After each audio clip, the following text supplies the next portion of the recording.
was actually in the military. I was married. I had 2 children. I was in a very abusive and domestic violent marriage, and I ended up herniating 2 discs in my back.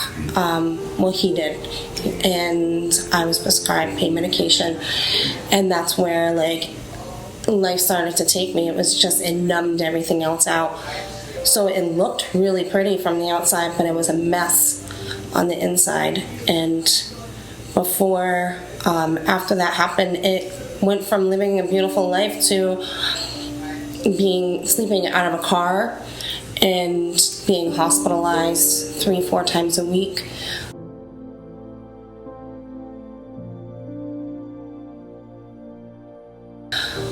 When I couldn't call my kids,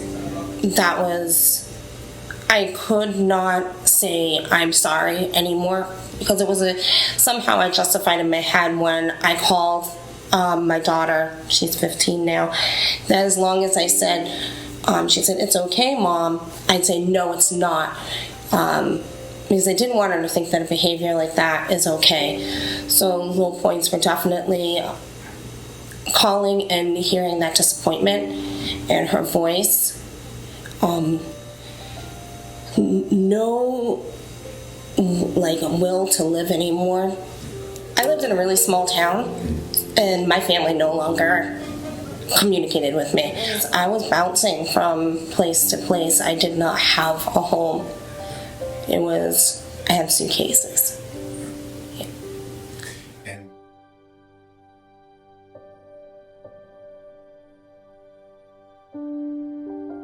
Lonely. You don't have somewhere to call home. The biggest thing that I remember is going in and having a place is knowing that when I got up in the morning, I had that same bed to come back to at night.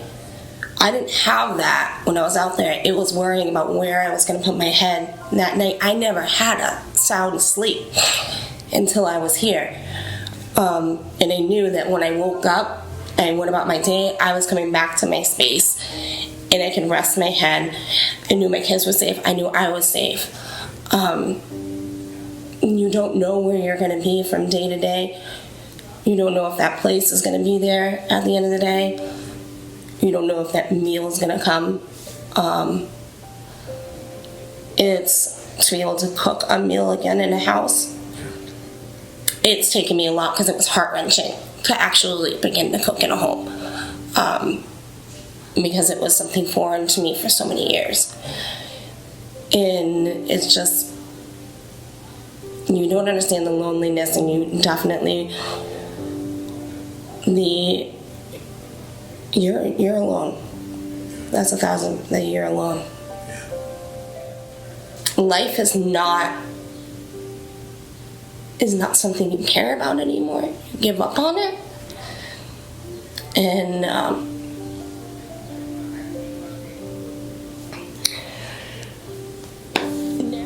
I had no family. My daughter couldn't see me. My son couldn't see me. My grandfather wouldn't see me. And I had everyone so scared that I wasn't going to live. And I truly believe that if I hadn't gotten help, I probably would have been gone within that month.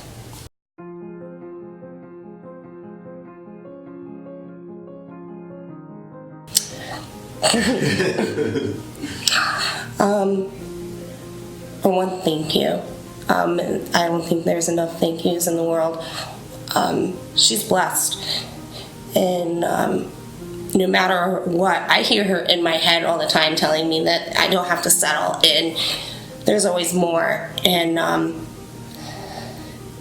that keep fighting, and that she's there, and that she wants all the gifts that life has to offer for us. And I didn't believe it for a very long time. I thought that was just going to be my life. And she's dragged me out of that darkness I've had. It was like a kind of fake it till you make it. Well, I don't fake it anymore. I know I'm going to make it.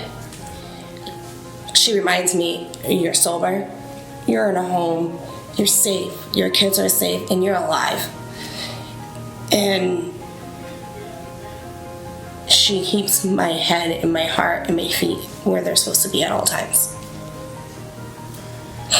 I did not think that that would be at all possible to have either one of my children back. My daughter's 15, my son is 7, and I really didn't think that that was even going to be like at all possible. And now I see it 100% in the future, for sure. And it's due to the program here and the women here and all the gifts that it gives with it. And now I'm laughing with like the greatest women, and we've all come from different parts, different stories.